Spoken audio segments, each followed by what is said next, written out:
tarde a todos. Continuamos hoje o nosso ciclo sobre a música e poesia na cultura portuguesa e com a conferência do professor Paulo Ferreira de Castro terminamos esta nossa etapa até às férias do Natal. Temos o privilégio de ter hoje connosco o professor Paulo Ferreira de Castro, que nos vai falar sobre as mãos e os frutos de Eugênio de Andrade e Fernando Lopes Graça, diálogos entre poesia e música. Antes de passar a palavra aos caros amigos, professor José Manuel Mendes e Mário Vieira de Carvalho, eu queria agradecer profundamente ao professor Paulo Ferreira de Castro ter aceitado o nosso convite para estar aqui conosco, trazendo-nos todo o seu conhecimento e dando-nos a oportunidade de o ouvir sobre esta matéria que reputamos de tão interessante. Mas eu não quereria deixar também de agradecer ao professor José Manuel Mendes e Mário Vieira de Carvalho o terem ajudado a construir este ciclo, que só por isso e só pela seu trabalho teve e tem os colaboradores e os professores a fazer-nos as conferências que temos vindo a assistir e que continuaremos a assistir no próximo ano. E precisamente para que tenhamos o tempo suficiente para ouvir o professor Paulo Ferreira de Castro, eu passo de imediato a palavra ao professor Mário Vieira de Carvalho e em seguida ao professor José Manuel Mendes. Um bocadinho mais alto, professor Mário Vieira de Carvalho, ouve-se mal.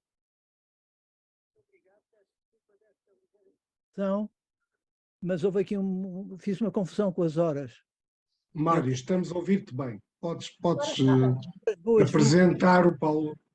Queria dar as boas-vindas ao estimado colega e amigo Paulo Ferreira de Castro, um musicólogo notabilíssimo, com uma obra publicada muito vasta, umas largas dezenas de ensaios, de artigos e capítulos de livros em várias línguas, marcantes também pela sua difusão internacional, coordenador de várias obras coletivas, designadamente entre as mais recentes, uma que eu gostaria de destacar, sobre intertextualidade na música, que saiu na editora inglesa Routledge, o que já nos dá um sinal dos seus interesses, que andam em torno da filosofia da música. A sua tese de doutoramento na Universidade de Londres, Royal Holloway, é sobre Wittgenstein, em torno também da semiologia e dramaturgia musicais, das artes da representação. Aliás, também no Reino Unido ele fez um mestrado em produção de ópera, e para além da história da música, é claro. Queria também salientar que ele tem numerosos doutorandos, é muito procurado para orientar teses, sobretudo doutoramento, e são também numerosos os seus keynote papers e outras comunicações em importantes eventos nacionais e internacionais. Foi diretor artístico do Teatro Nacional de São Carlos de 1992 a 2000, onde ensinou várias óperas, entre elas o Fidelio de Beethoven, numa produção que fez história. É professor associado da Faculdade de Ciências Sociais e Humanas e coordenador executivo do Departamento de Ciências Musicais. Seja muito bem-vindo, Paulo, é um prazer e uma honra tê-lo connosco. Muito obrigado pela sua colaboração. Muito obrigado, Mário, espero que estejam a ouvir bem. Muito obrigado, em primeiro lugar, à Academia das Ciências de Lisboa. É uma grande honra este convite que me fazem para participar nesta série de conferências, a que eu tentarei corresponder o melhor possível, e um agradecimento muito especial ao colega e amigo Mário Vieira de Carvalho, também pela razão mais direta, é que o tema de hoje passa pela colaboração poético-musical entre Fernando Lopes Graça e Eugênio de Andrade, remete naturalmente para os trabalhos bem conhecidos do próprio Mário Vieira de Carvalho sobre a música de Fernando Lopes Graça. Portanto, é um duplo privilégio para mim, e até um pouco intimida-me um pouco vir falar sobre Fernando Lopes Graça perante aquele que é indiscutivelmente o maior especialista atual na obra deste compositor, e espero, enfim, não decepcioná-lo com as minhas anotações sobre este ciclo em particular, As Mãos e os Frutos. Muito obrigado a todos, e Se me permitem, então, começaria para aproveitar o tempo o melhor possível. Vou compartilhar aqui a tela, compartilhar o som, está certo, compartilhar a tela para que possam ver um pequeno PowerPoint que eu preparei e que deve estar aí a aparecer a qualquer momento. Já estão a vê-lo? Sim, está ótimo. Está ótimo. Muito bem. Então, penso que podemos começar. Bom, o tema desta intervenção está aí, as bases e os frutos de Eugênio de Andrade e Fernando Lopes de Graça, diálogos entre poesia e música. Não é novidade para ninguém que a canção de concerto foi um domínio a que o compositor Fernando Lopes de Graça dedicou uma atenção constante, fecunda, ao longo de muitas décadas da sua carreira. E, de facto, podemos começar por dizer que o que eu chamaria a apropriação musical ou apropriação sonora do texto poético, em geral, por parte do compositor, tem, ao longo da sua vida, por base, uma muito ampla seleção do património literário português de todas as épocas, na verdade, o que constitui um eixo fundamental na produção musical de Fernando Lopes de Graça, marcada, diria eu, por uma evidente sensibilidade para com a musicalidade própria da língua portuguesa. Bom, ele também compôs músicas ou poemas noutras línguas, mas é sobretudo das canções sobre poemas portugueses que vou falar hoje. Dizia eu, uma evidente sensibilidade para com a musicalidade própria da língua portuguesa e por uma criteriosa aproximação às questões da prosódia, numa linha que vem em parte de Debussy e outros compositores, sobretudo franceses, que ele soube assimilar e transformar na sua própria prática composicional. E a isso corresponde, na verdade, esse trabalho que eu chamaria de recriação dos poemas, por si postos em música, em diferentes fases do seu percurso artístico. Muito haveria a dizer sobre este tema e eu resolvi começar por vos trazer aqui um excerto de um texto de homenagem escrito pelo Eugênio de Andrade nos 70 anos do compositor, em que, entre outras coisas, ele afirmava, como podem ver no slide, e cito, das relações entre música e poesia talvez valha a pena falar um pouco mais, porque a expressão vocal é, sem dúvida, o pulsar real da obra de Lopes de Graça. Tais relações são antigas e apaixonadas, desde as melodias iniciais, sob sonetos de Antero, nunca mais cessam, continuando a palavra poética a fasciná-lo. Ele não abdica de sonhar essa aliança primogênita entre palavra e música, fazendo de ambas uma única e crispada alegria. Bom, muito haveria a dizer também sobre este postulado da aliança primogênita entre palavra e música invocada aqui pelo poeta, ainda que num registro de sonho, como ele diz, ou como poderíamos dizer quase de uma fantasia, no sentido freudiano do termo, um tema essencial da reflexão no mundo ocidental sobre a linguagem, mais exatamente uma certa mitologia das origens da linguagem, numa unidade supostamente intacta e indissociável, e como tal, geralmente já perdida com a música. É interessante, a este propósito, ler o que o compositor Fernando Lopes de Graça, escrevia um pouco antes, em 1947, no texto de uma conferência recolhida neste volume da música portuguesa e os seus problemas, sobre as relações entre texto e música, fornecendo-nos talvez uma das chaves para a compreensão da sua abordagem pessoal ao problema do musicar poesia em geral. E, assim escrevia ele, em 47, a melhor prosódia é, evidentemente, a que sabe conciliar as exigências do ritmo poético com o ritmo musical. É óbvio que o ritmo musical não deve ignorar o ritmo poético ou conflituar abertamente com ele. mas também se torna evidente que o ritmo poético não deve escravizar o ritmo musical, quando uma certa independência deste é, às vezes, até necessária para melhor valorizar e realçar as intenções expressivas do texto literário. Fim de citação. Vamos reencontrar traços desta mesma atitude do que eu chamaria uma relativa independência entre os média, poesia e música, e não apenas, aliás, no que respeita às questões da prosódia, mas outras dimensões do poema posto em música, na obra que está em foco nesta minha palestra de hoje, o ciclo As Mãos e os Frutos, concluído e estreado por Lopes de Graça em 1959. E temos aqui uma imagem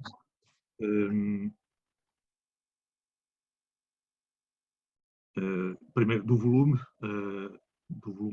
dos poemas de Eugênio de Andrade, à esquerda, As Mãos e os Frutos, e do lado direito temos aqui a imagem da primeira gravação da obra em disco, feita pelo tenor Fernando Serafim e pelo próprio compositor ao piano, que saiu logo no ano seguinte, em 1960, e também uma imagem da edição mais recente da partitura, que infelizmente já não está disponível, mas que pelo menos existe e é consultável nas bibliotecas, numa edição da Musicoteca.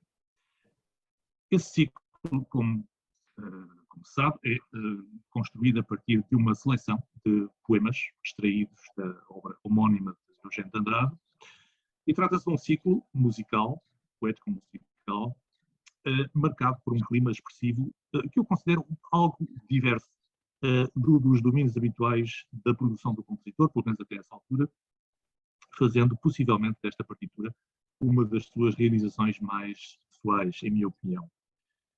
É preciso dizer que a linguagem de Eugênio de Andrade é em si mesma já de uma musicalidade, por assim dizer, definitiva, tornando até, no limite, questionável a pertinência de pôr em música uma poesia que é já música, de encontrar qualquer paráfrase, mesmo musical, exposta desde logo ao risco da desvirtuação de um discurso admiravelmente terso e conciso do poeta.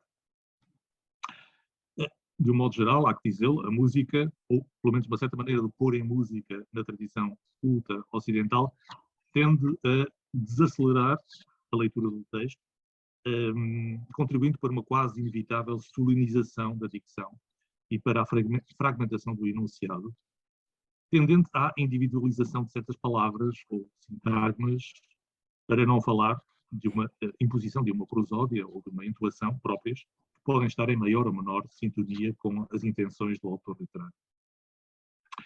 No caso em apreço, é precisamente na extrema precariedade da tarefa de refletir um eco já de si musical desta poesia e no desafio colocado à imaginação do compositor pela nudez sensual das palavras do poeta, que se joga o lugar muito peculiar deste ciclo no conjunto da produção de Fernando Lopes de Graça, levando em certos momentos à invenção de sonoridades de uma beleza irradiante, não obstante o pendor recorrente para um tom que diríamos algo expressionista e que seguramente pertence mais ao universo do músico do que ao universo do poeta. Esse poeta do paraíso sem mediação, as palavras de Eduardo Lourenço, criador, também nas palavras de Lourenço, de uma poesia aderente ao efêmero como se ele fosse eterno. O próprio compositor mostrar-se-ia consciente do desafio de pôr em música estes poemas, ao reconhecer que, muito embora seduzido pela beleza dos textos, se deparava com uma tarefa repleta de dificuldades, de avanços e de recuos. Como, aliás, daria conta nesta carta dirigida ao poeta, 19 de abril de 1956, na qual, depois de sublinhar o seu apreço pela arte tão delicada e tão transparente, tão musical, são palavras do próprio Lopes de Graça, do autor dos versos, escrevia o compositor, e cito: "Tenho vergonha de lhe confessar que o gostoso projeto musical algumas das suas lindas poesias das mãos e os frutos seguro. Isto é, eu na verdade comecei a dar-lhe realização, já lhe havia dito, creio, mas nada de jeito me saiu da cansada inspiração. Não atinei com o tom conveniente para os seus versos, ou então, o que me parece mais certo, estou liquidado como compositor. Tudo o que faço há uns tempos esta parte me desgosta. É a consciência a sobrepor-se à graça. E não era nada daquilo que lancei ao papel e que para ali está, à espera não sei de quê. Ah, se eu acreditasse em milagres. E os seus versos diziam. E se alguém disser o contrário, que a minha linguagem coincidiu com a sua, que a música vale os versos, eu não acredito e zango-me. Fim de citação. Bom, muita água correu desde esta carta de 1956, porque, sensivelmente 3 anos depois, 20 de janeiro de 1959, Lopes Graça escreve outra carta ao poeta, anunciando o seguinte. Andava ali para lhe escrever e o receber hoje o seu coração do dia, que teve a gentileza de me oferecer, eu li imediatamente, deliciado, forçou-me a pena.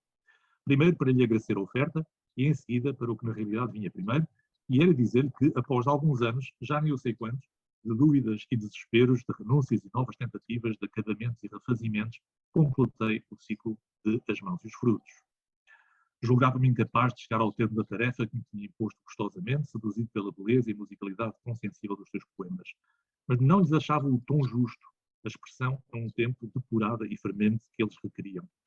Sentia que os musicava com mão pesada e que ele merecia outra coisa, algo mais ao lado, mais subtil, mais íntimo, a que eu não estava muito feito. E agora mesmo, tendo-me resolvido ao derradeiro esforço, será o derradeiro, limada a obra, expurgada de escórias e superfluidades, definitivamente, eu duvido que tenha composto alguma coisa que valha a pena, alguma coisa que se irmane ao clima da sua poesia.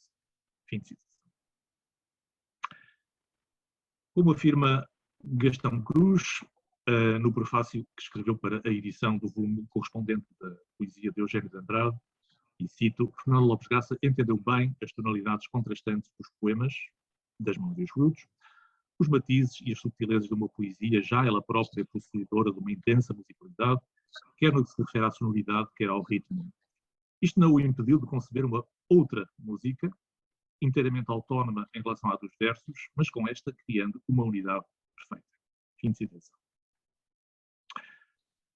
Então, avaliar mais precisamente em que consistem a unidade e, ao mesmo tempo, o caráter outro, diferente da obra musical relativamente ao original poético, Das Mãos e os Frutos, é, na verdade, o propósito principal da minha palestra. Breve descrição da obra. São 11 os textos escolhidos por Lopes Graça para integrar este ciclo, compondo, através de uma sequência de imagens e instantâneos poéticos, uma espécie de biografia fragmentária das vicissitudes do desejo e da condição fugaz da felicidade amorosa, através da qual podemos adivinhar subtis confluências intertextuais com os grandes ciclos de canções de Schubert, Schumann, de Fauré, sobre temáticas de algum modo tangentes às da obra que aqui nos ocupa. A importância dos pós-lúdios instrumentais em Lopes Graça, por exemplo, parece remeter indiretamente para os modelos schumannianos.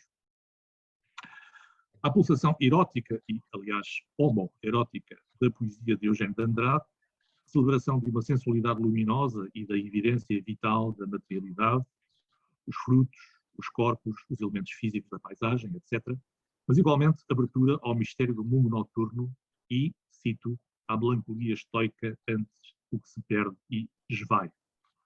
Esta expressão é de Jorge de Sena. A tudo isto vai corresponder uma linguagem musical marcada por uma aspiração à limpidez e à efusão lírica, relativamente raras, pelo menos a este nível, na obra de Lopes Graça, servidas por uma grande variedade de recursos vocabulares e por uma grande economia estrutural.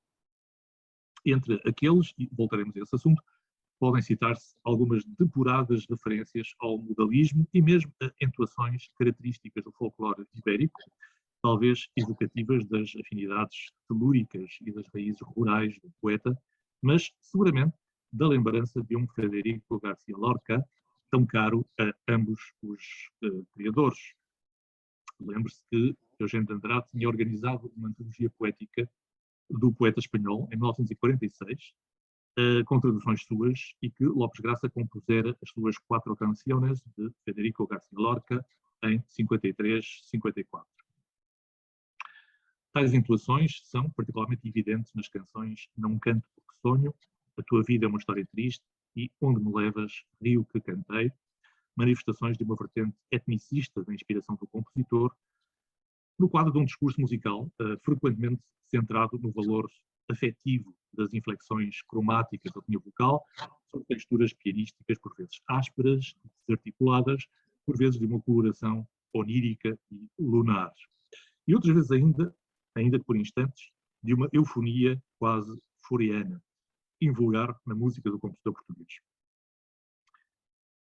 Veja-se, em especial, deste ponto de vista, o início da canção Quando em Silêncio Passam as Folhas, como também da canção Hoje Deitei-me ao Lado da Minha Solidão, e principalmente do último número, que fecha o ciclo, Ó Noite, porque hás de vir sempre molhada, sobre um poema, aliás, incluído na versão original das Mãos e os Frutos, de Eugênio de Andrade, de 1948, mas que depois não foi retomado pelo poeta na versão definitiva do seu livro. Portanto, o último poema que integra o ciclo, na verdade, não está na edição definitiva das obras completas do poeta.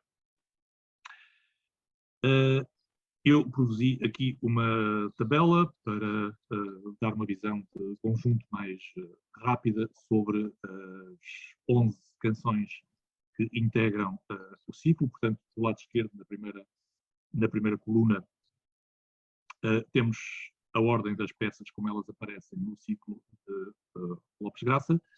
Como podem ver, na coluna a seguir, do lado esquerdo, tem o número correspondente na coleção poética, puramente poética do Eugênio de Andrade, e percebe-se que são 36 poemas originalmente, portanto 11 poemas são apenas uma seleção extraída da totalidade do livro do Eugênio de Andrade, e, como podem ver, a ordem, a sucessão dos poemas é substancialmente diferente no ciclo de Lopes Graça e no ciclo poético propriamente dito, embora a primeira e a última canções sejam as mesmas, sejam aquelas que começam e terminam o ciclo poético, ressalvando-se, portanto, que a canção 36 do Eugênio de Andrade, Ó Noite, porque hás de vir sempre molhada, depois vai ser retirada pelo próprio poeta da sua edição definitiva.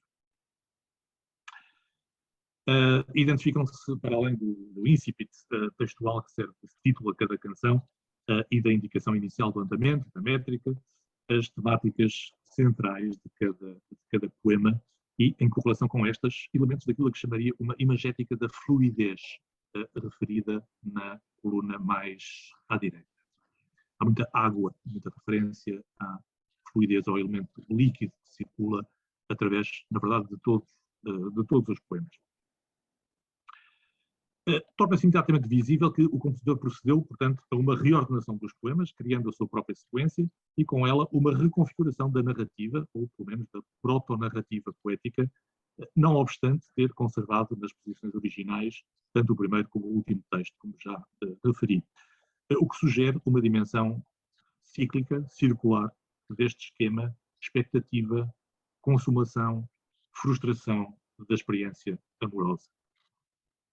Em ambas as versões, poética e musical, a narrativa parte da solidão, da obscuridade, das lágrimas, rumo à luz, encarnada na presença do amante, para concluir num gesto de protesto contra o regresso da noite, imagem de trevas, morte, sob a forma de um apelo, porventura utópico, ao almejado romper do dia.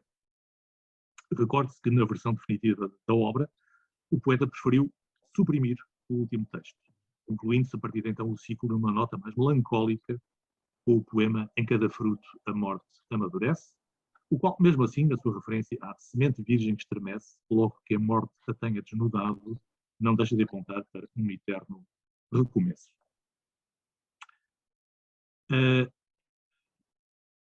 Toda esta reconfiguração dos textos tem uma história que é interessante acompanhar na correspondência entre o compositor e o poeta, e que vou percorrer aqui muito rapidamente. Veja-se, nomeadamente, a sequência da Carta de Lopes Graça de 20 de janeiro do mesmo ano, que foi citada anteriormente, em que ele escrevia ao Eugênio de Andrade: terei escolhido bem, talvez a sequência não lhe agrade, não agrada ao poeta. A mim, figura-se-me que nela há uma certa unidade, ou por outra, um certo desenvolvimento, progressão dramática, de acordo com a minha ideia inicial.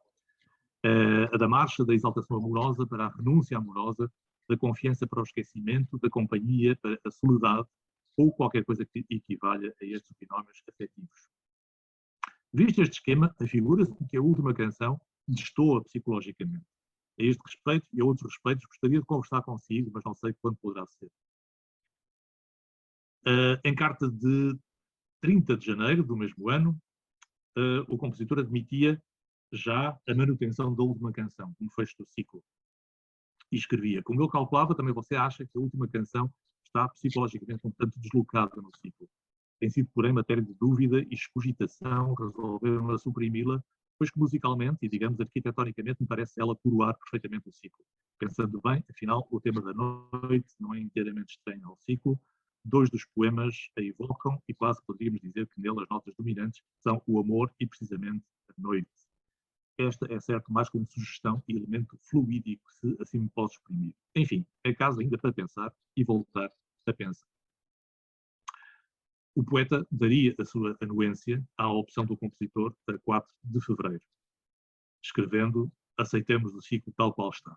Você deve ter razão. Todos os amantes são lendários, todos têm uma face branca e matinal e outra noturna e orvalhada, e todos caminham ao encontro da noite que impiedosamente os devora. O mundo é demasiado frágil para os amorosos.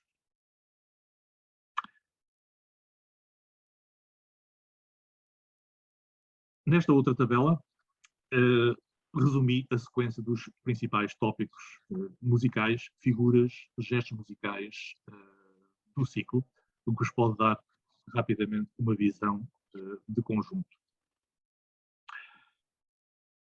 Apesar da coincidência dos momentos inicial e final do ciclo poético e musical, a sequência escolhida por Lopes de Graça, desde logo pela maior concentração, são apenas 11 poemas contra 36 do original, sugere uma linearidade narrativa menos evidente no conjunto dos textos originais. Embora, sobre esse aspecto, possa até parecer discutível a colocação da canção Não Canto Porque Sonho, porventura a mais resoluta ou otimista expressão da plenitude amorosa do ciclo, logo na segunda posição, num contraste abrupto com o clima de ansiedade expectante da peça anterior. Em qualquer caso, a colocação deste momento de celebração lírica da sensualidade, pressupondo a intimidade física com o amante, cria um efeito de hesitação quanto à estrutura temporal da narrativa. A terceira canção remete de novo para um tom contemplativo, a quarta para a intensidade da expectativa, agora jubilante, a quinta e a sexta para a presença do amante, com um novo clímax, aliado à metáfora do corpo amado como o rio onde o sujeito poético-musical se perde. A partir deste ponto, a tonalidade emocional torna-se subitamente mais melancólica, assinalada pela predominância de uma métrica ternária, valorizante, das canções sétima e oitava, e por um encadeamento de andamentos lentos até ao final. A exuberância física do corpo, rio, caudaloso, segue-se sem transição a evocação da frieza do mundo exterior, senão mesmo da esterilidade da relação amorosa, da dispersão e do esquecimento, da inquietude provocada pela fugacidade do tempo, que tudo destrói, e, enfim, da antevisão fúnebre da morte do amante em Terra, se um dia lhe tocares, a penúltima canção. A última, a mais longa do ciclo, assume então, de uma forma explícita e, por assim dizer, programática, uma função de recapitulação temática e musical, retomando, pela ordem inversa, fragmentos das canções anteriores, num efeito de rememoração dos sucessivos episódios da experiência amorosa concluída antes do derradeiro apelo à luz. Faço aqui um pequeno parênteses para mencionar o seguinte: tendo presente o contexto político da época da composição da obra, podemos ou não interpretar o apelo à luz da última canção como uma alegoria de um significado mais amplo. O Gastão Cruz, no mesmo texto que citei há pouco, a propósito da recepção da reedição do livro de Eugênio de Andrade em 1960, escrevia o seguinte: os poemas falavam de forma muito particular a uma juventude que crescera num país sufocado pela repressão exercida pelo governo fascista e um catolicismo reacionário que tentava impor uma moral de sacristia juntamente com todas as formas de opressão imagináveis. Neste contexto social e político, não era preciso um livro atacar explicitamente o regime para ser subversivo. O simples ato de escrever e de publicar já davam a quem o fazia e a quem lia a sensação de estar a lutar contra um sistema intolerável. Fim de citação. Há que notar, aliás, que a repressão do corpo e da sexualidade não era no Portugal dos anos 40, 50, 60 uma prerrogativa exclusiva do regime salazarista, nem da moral católica, já que nesse aspecto as posições assumidas por certas forças da oposição não se distinguiam forçosamente dos padrões de moralidade dos seus adversários políticos. Na sua qualidade de membro do Partido Comunista Português, Lopes Graça deve ter sentido na pele as contradições entre o ideal de livre e plena expressão da sexualidade e mesmo de uma sexualidade heterodoxa, celebrada numa obra como As Mãos e os Frutos, e os constrangimentos a que a militância partidária certamente o obrigavam, para não falar de um possível elemento de auto-inibição, que talvez ajude a explicar algumas particularidades da relação ocasionalmente dissonante entre a linguagem musical do compositor e os textos de Eugênio Andrade. O facto de um compositor de 53 anos pôr aqui em música poemas originalmente escritos por um poeta de 25 não pode certamente ser ignorado numa interpretação da versão musical, tendencialmente mais austera e interiorizada do que um texto originalmente marcado por códigos expressivos de uma certa juvenilidade. Note-se, contudo, um gritante silêncio na literatura sobre o compositor em praticamente todos os aspectos respeitantes ao corpo e à sexualidade, aspectos apenas discretamente aludidos por Mário Vieira de Carvalho, ao referir, e cito, um crescente sentimento de solidão e de frustração na vida afetiva, dir-se-ia a impossibilidade ou a interdição de amar, fim de citação, que teriam lançado o compositor por volta de 1961 numa depressão profunda próxima do suicídio. Note-se o desconforto que a questão parece continuar a provocar até hoje, mesmo ou sobretudo junto de figuras próximas do compositor, como transparece, por exemplo, de uma entrevista concedida por Fernando Serafim, primeiro intérprete e dedicatário da obra, a Fernando Fontes em 2011. E, a certa altura, lemos esta passagem, que é muito significativa. Diz o entrevistador: a única coisa que não encaixa aqui bem é que As Mãos e os Frutos é uma obra para ser cantada por um homem. O texto é, a que responde o entrevistado: pois, era muito sensual. O teu corpo é como um rio onde o meu se perde. Isto é, não pode ser. Ponto em que a entrevista é interrompida e salta rapidamente para terreno mais seguro. Importa, sobretudo, para além de uma dimensão meramente biográfica de alcance sempre limitado, refletir sobre a forma como as temáticas da sexualidade manifestamente se cruzam em Lopes Graça com um certo imaginário popular e folclorizante, perspectiva também relativamente omissa na investigação dedicada ao compositor. Também aqui os ecos da figura e da obra de um Garcia Lorca adquirem uma relevância especial. Não é certamente por acaso, em momentos de maior intensidade emocional do seu ciclo, Lopes Graça parece recordar-se do folclore, não tanto português quanto andaluz, sem que o texto poético em si mesmo inclua qualquer referência específica a um ambiente hispânico. Nessa perspectiva, a ligação privilegiada de Lopes Graça com o universo da música rústica, termo da sua predileção para designar aquilo que se poderia chamar uma pastoral, uma visão de uma pastoral moderna, encontraria uma potencial iluminação. A imagem do povo, ou o desejo do povo, como reduto utópico de uma sexualidade não alienada. Regressando rapidamente à tabela anteriormente mostrada, coloca-se em destaque a presença obsessiva em todos os poemas das imagens poéticas evocadoras do elemento líquido, da fluidez, as quais, curiosamente, nem sempre parecem ter prevalecido de modo explícito no tratamento retórico-musical dado aos textos pelo compositor. De um modo geral, a aparente transparência dos versos corresponde a um idioma musical não isento da aspereza típica de Lopes Graça. Mais do que fluida, a linguagem harmónica e rítmica do ciclo surge frequentemente marcada por esquemas energéticos da coagulação e da fixidez. A omnipresença do atrito, sob a forma do que eu chamaria a microdissonância, enquanto gesto composicional deliberado, confere à música de Lopes Graça a sua coloração particular. E com ela, para muitos ouvintes, a sua estranheza, o seu caráter subversivo, se não a sua perversidade. E dou-vos um exemplo. da peça retirada de uma das canções, justamente sobre essa dimensão de dissonância característica do compositor, que surge alternadamente como signo de dor e fonte de prazer. O movimento ele próprio assume frequentemente um caráter repetitivo, ostinato, como dizem os músicos, por vezes mecanístico. Especialmente característico do compositor é um efeito disfórico, do que eu chamaria um mecanismo encravado, bloqueado, particularmente em evidência nas canções centrais das canções 6 e 7. Nesta última com a indicação fremente, espécie de opção pelo anti-flow, na acessão da teoria popularizada por Mihai Csikszentmihalyi. Não raro, o imaginário temporal de Lopes Graça é o de um devir bloqueado, o que de novo me parece sintomático de uma dimensão não apenas afetiva, mas simultaneamente política, da configuração da temporalidade musical. E dou-vos o exemplo desta passagem em particular, que é muito representativo.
Esta tendência chega a provocar momentos de aparente dissonância com o texto, nomeadamente na sexta canção, Impetuoso, o teu corpo é como um rio, na qual o padrão rítmico do acompanhamento, num assimétrico e anguloso 7/16, a que se sobrepõe a melodia em 2/2, se por um lado traduz de forma evidente a energia erótica sugerida pelo texto, afasta-se resolutamente, por outro lado, do universo das figurações aquáticas da tradição schubertiana, entretanto banalizada e provavelmente por essa razão rejeitada pelo compositor, e se aproxima do mecanicismo obstinado da toccata modernista à la Bartók ou Prokofiev, incorporando ao mesmo tempo, talvez de forma inesperada, o tópico musical do galope. Não pode deixar de se observar, no entanto, que se trata, neste caso, de aquilo que o filósofo francês Vladimir Jankélévitch chamava o movimento imóvel, um movimento que não sai do sítio, um movimento obstinado, que circula sobre si próprio. Note a persistência hipostasiada da harmonia pedal, que também não evolui ao longo de uma larga secção da canção. A música não está longe de sugerir uma exasperação e uma violência que excedem amplamente o poder sugestivo da metáfora poética. Significativamente, quando o mesmo padrão rítmico regressa na última canção do ciclo, surge aí acompanhado da indicação furioso, como uma aberta explosão de raiva contra a negatividade noturna, aparentemente mais adequada ao gesto musical do que a evocação extasiada do ímpeto amoroso que constituía o cerne do poema anterior.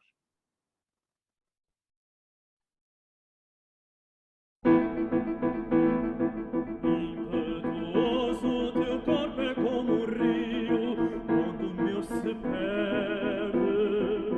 Se escuto, só ouço o teu rumor, de mim em um sinal mais breve.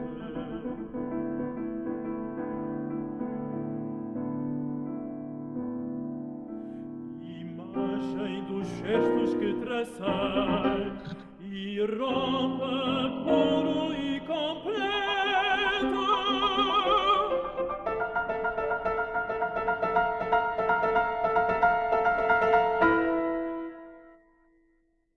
Por isso, Rio foi o nome que lhe dei, e nele o céu fica mais.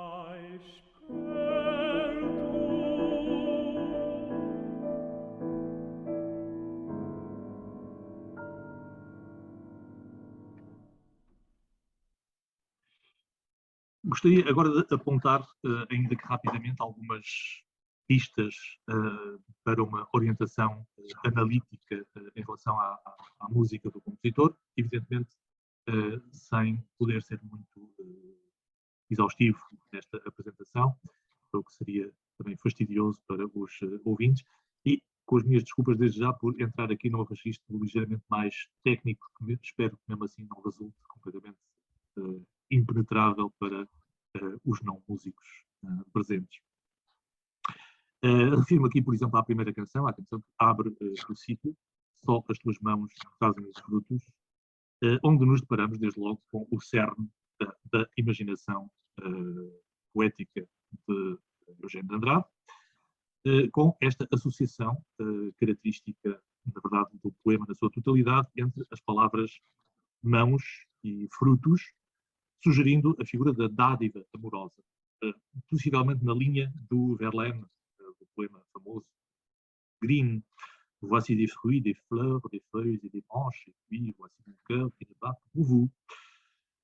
Herdeiro, deste ponto de vista da tradição do lied romântico, Lopes Garça confere ao aquilo que se chama impropriamente o acompanhamento do piano a função de um espelho revelador da interioridade do eu poético.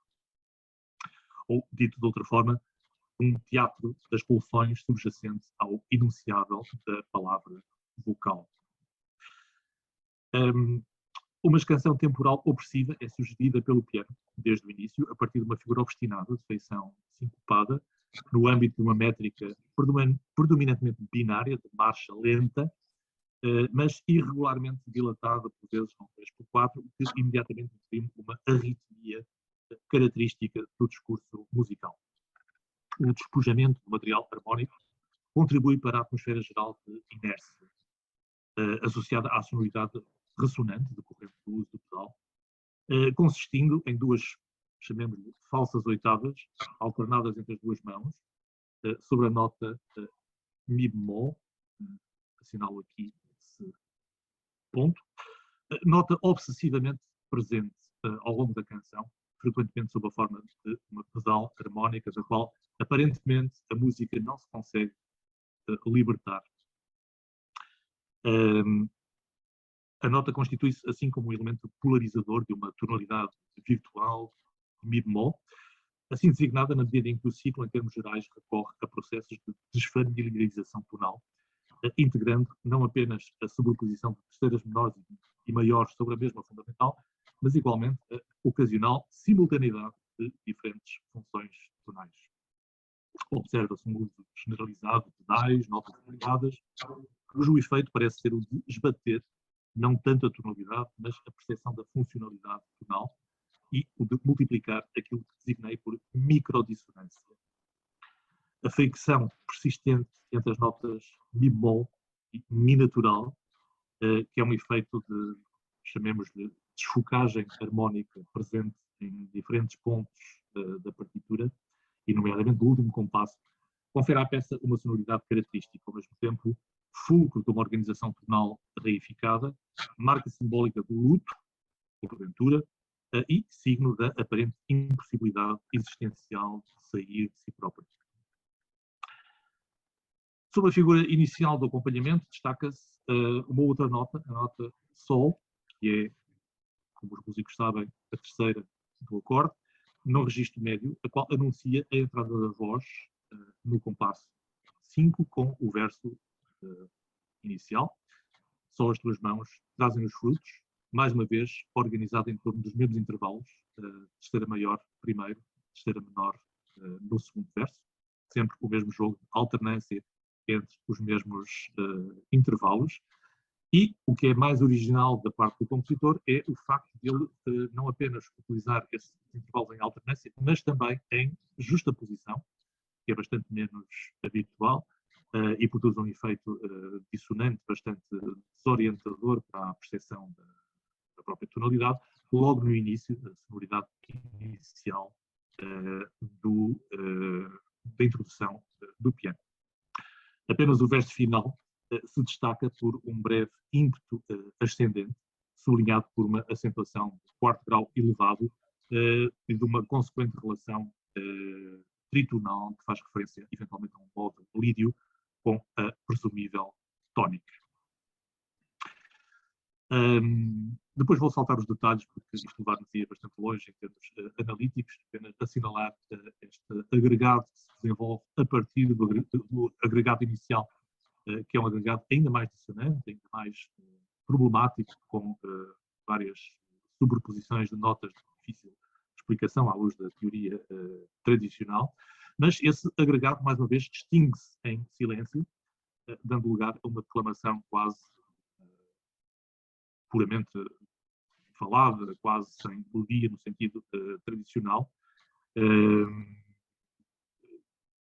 que, portanto, instala esse clima de grande despojamento, toda esta primeira peça que é muito austera, muito sombria, na verdade, este início do ciclo, como vamos ouvir. Faço notar apenas, porque isto tem a ver com o elemento que eu falei há bocado, essa transparência ou esse aparecimento em filigrana de uma certa evocação, uma certa sugestão de elementos da música popular, da música rústica, como o compositor gostava de dizer, que neste caso não fazem referência a nenhum modelo português, folclore português especificamente, mas talvez a um depurado andaluzismo, aqui, evidentemente, numa perspectiva simbólica, muito mais do que uma referência qualquer concreta a um espaço bem determinado, um espaço geográfico ou cultural bem determinado. Vamos ouvir a peça.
Elas são estrelas penduradas nos meus dedos.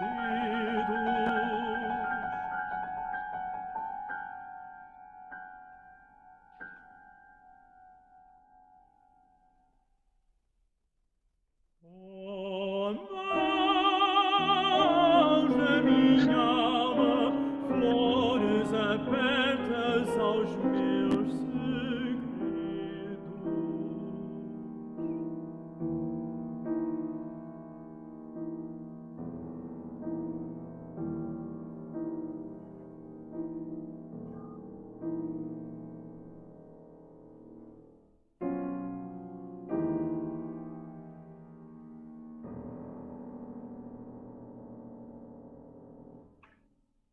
Portanto, como vemos, ou ouvimos, a peça fecha-se sobre si própria, num eterno regresso à inércia inicial, à improbabilidade do apaziguamento do desejo amoroso. É interessante que, do ponto de vista tonal, há uma crítica do compositor Vítor Macedo Pinto, produzida por ocasião da estreia da obra no Porto, em 1959, segundo a qual a melodia de Lopes de Graça permaneceria demasiado presa ao acorde tradicional, escrevia o Macedo Pinto, em contradição com o caráter mais aventuroso da sua escrita harmónica. Que é uma observação, na verdade, objetiva, mas relativamente irrelevante no contexto das Mãos e os Frutos, precisamente porque a dissociação entre melodia e acompanhamento é uma técnica deliberadamente explorada por Lopes de Graça, num espírito que por vezes parece sugerir uma certa aproximação quase a um surrealismo musical. Passando rapidamente à segunda canção, para vos dar um exemplo contrastante, esta é tratada pelo compositor num registro estilístico muito diferente, de uma verdadeira canção, num tom assumidamente passional, plenamente contrastante com a interioridade da o registro adotado adquire os traços genéricos de um lirismo relativamente convencional, de sabor popular. Tudo se passa como se a ideia da realidade em música conduzisse necessariamente ao canto propriamente dito, enquanto manifestação de uma subjetividade, ainda que socialmente validada. O lirismo adquire aqui a feição coletiva de uma expressão relativamente folclorizante, tendencialmente impessoal ou transpessoal. Cantar é próprio do povo, o sujeito musical mimetiza assim o objeto do desejo. Ou, dito de outra maneira, quem canta e enquanto canta tem a posse do mundo e, portanto, a posse do sujeito desejante. O meu desejo é desejo do outro. A música da primeira canção parecia encarnar, paradoxalmente, o silêncio inerente à ausência de canto, na treva do acompanhamento, na timidez da recitação. Na segunda canção, pelo contrário, o sujeito desejante assume o papel de uma voz ativa que no canto encontra confirmada a transcendência da própria animalidade, assumida sem rodeios, como parte integrante da atração que sobre si exerce o corpo amado. E eu, como estou a ver o tempo a passar, vou passar muito rapidamente aqui, apenas graficamente, alguns dos pontos estruturalmente mais interessantes da canção, justamente para vos mostrar a insistência do compositor no mesmo dispositivo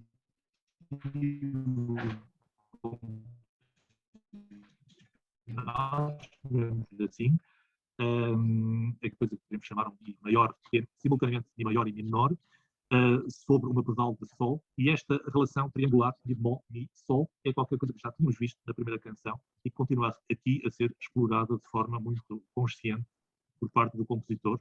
Portanto, esta insistência neste triângulo constituído por estas notas que vai, na verdade, conferir um grande sentido de unidade ao ciclo no seu todo.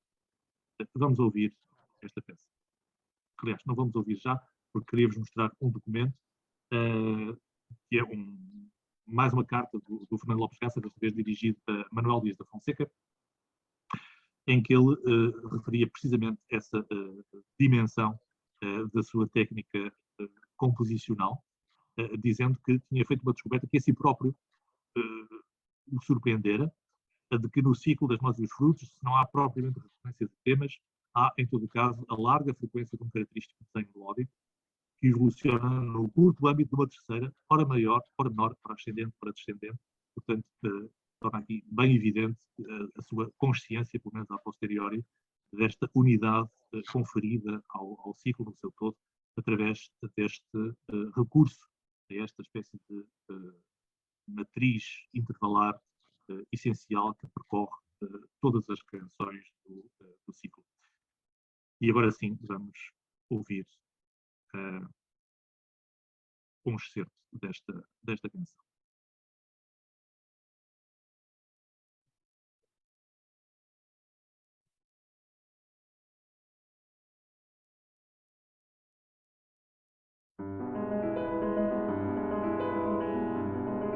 Não canto porque sonho, canto porque és real.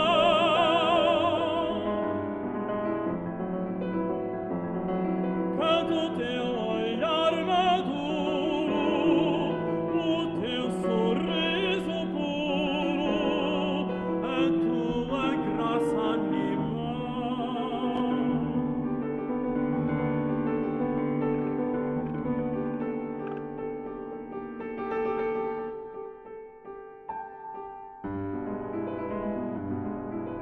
Canto porque sou homem, se não cantasse seria o mesmo bicho sadio, embriagado da alegria da tua vinha sem vinho.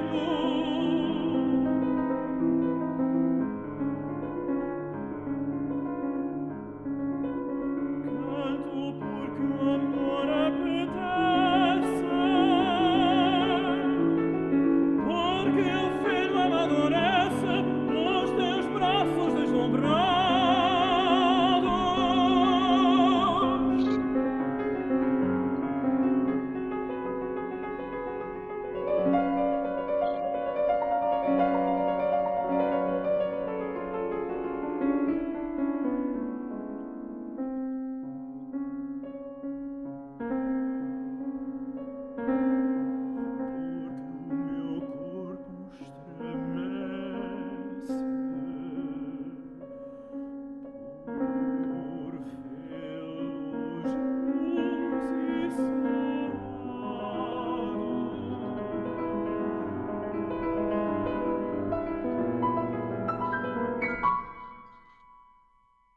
Temos, portanto, o contraste entre uma primeira peça extremamente estática, extremamente sombria, e esta segunda peça muito mais exaltada, com um caráter muito mais dinâmico do ponto de vista musical, também do ponto de vista da condução tonal, da harmonia da peça, que introduz, ao contrário da primeira, um sentido de dinâmica tonal, uma verdadeira modulação que encontramos nesta e noutras peças, que justamente traduzem essa ousadia de sair de si próprio, um gesto em direção ao outro, um gesto em direção a um devir da própria relação amorosa.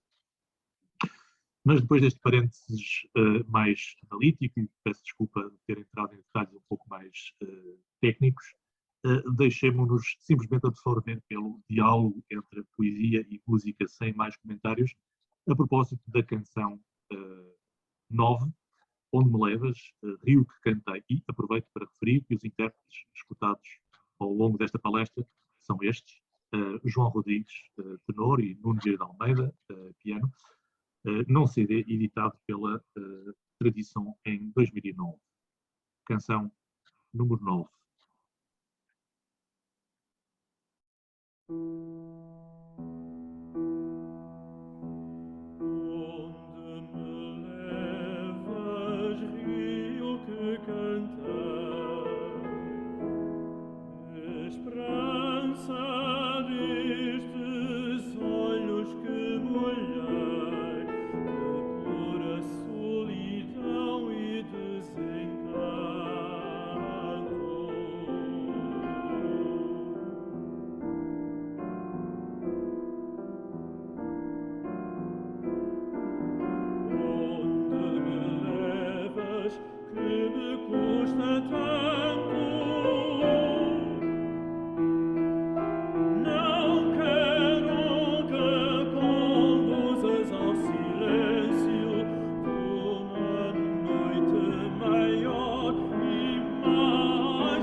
Deixa-me na terra de sabor amargo, como o coração dos frutos bravos. Pátria minha dos fundos desenganos, mas com sonhos, com prantos e com espasmos.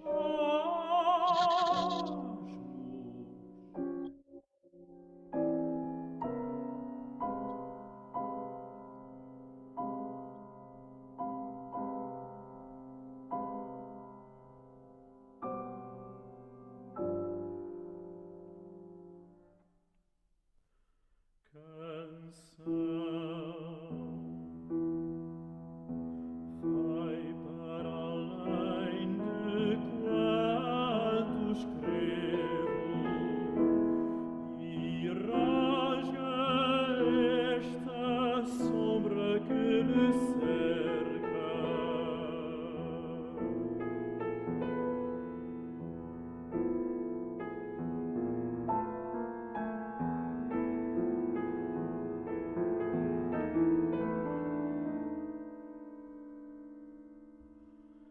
Há outra face na vida transbordante,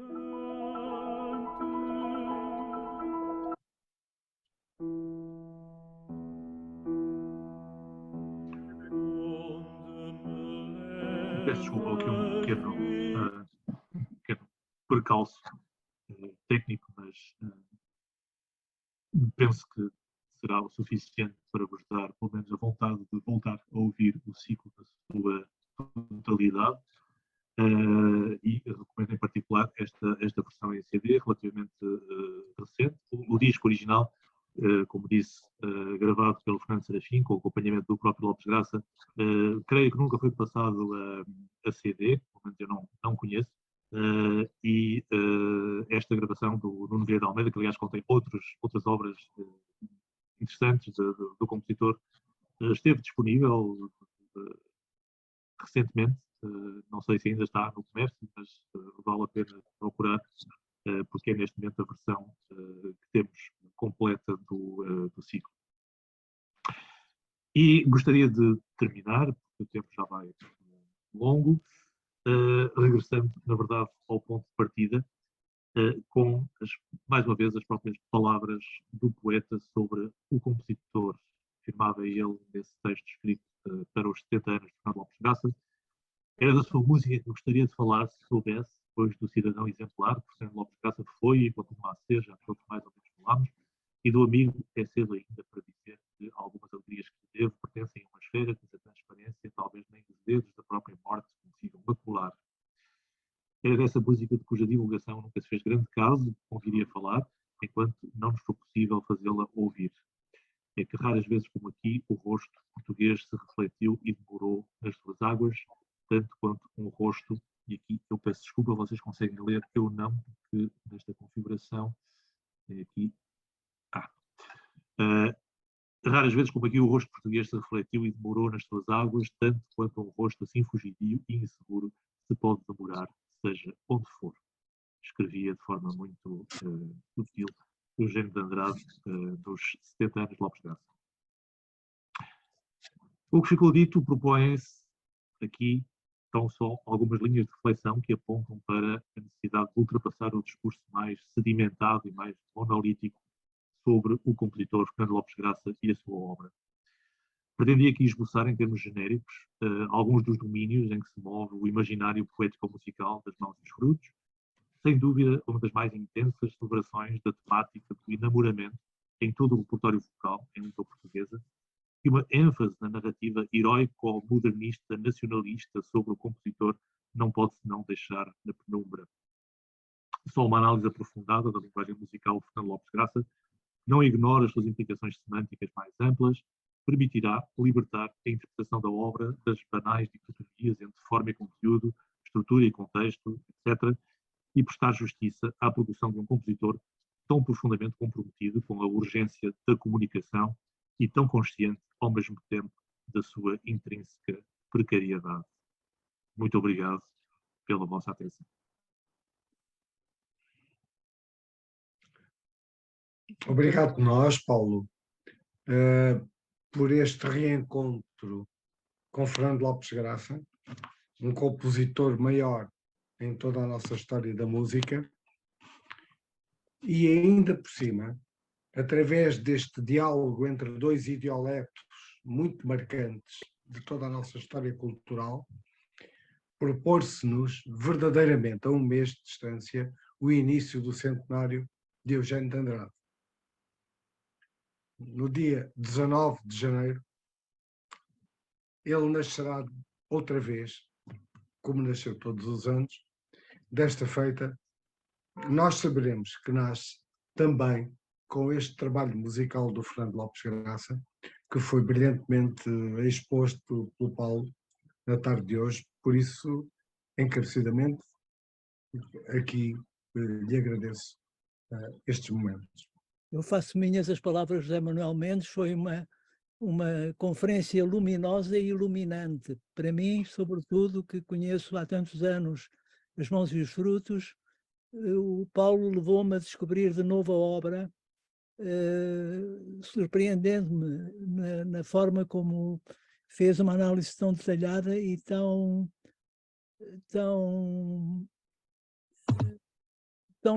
que potencia tanto a obra em diferentes direções.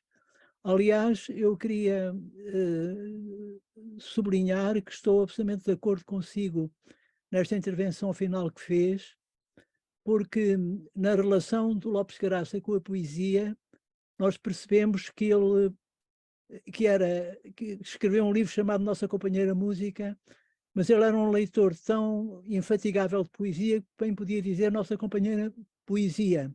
Exatamente. E ele, Exatamente. uniu na música dele, todas as escolas poéticas, porventura até opostas, do século XX, porque ele foi muito abrangente na assimilação desse património poético, não só do seu tempo, ultrapassando os diferentes ideológicos ou os diferentes estéticos, mas também com a profundidade histórica, porque ele praticamente abrangeu os principais poetas portugueses, desde o Gil Vicente, digamos assim, até à atualidade. E revela nesse aspecto realmente uma dimensão muito abrangente que ultrapassa de longe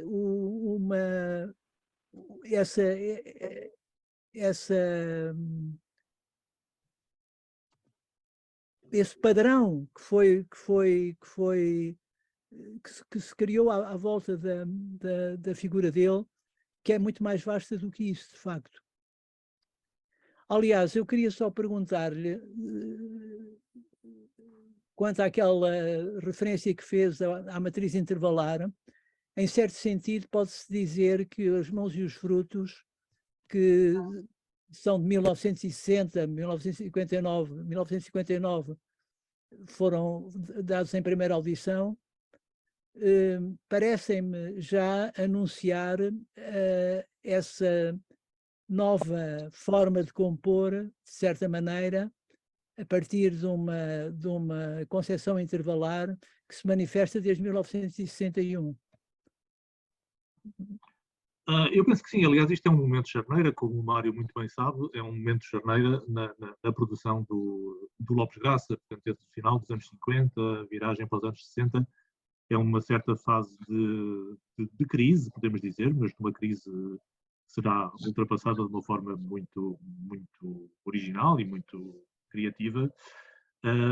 O que é interessante é que aquela carta aquela carta que eu citei, que ele escreve a certa altura dizendo que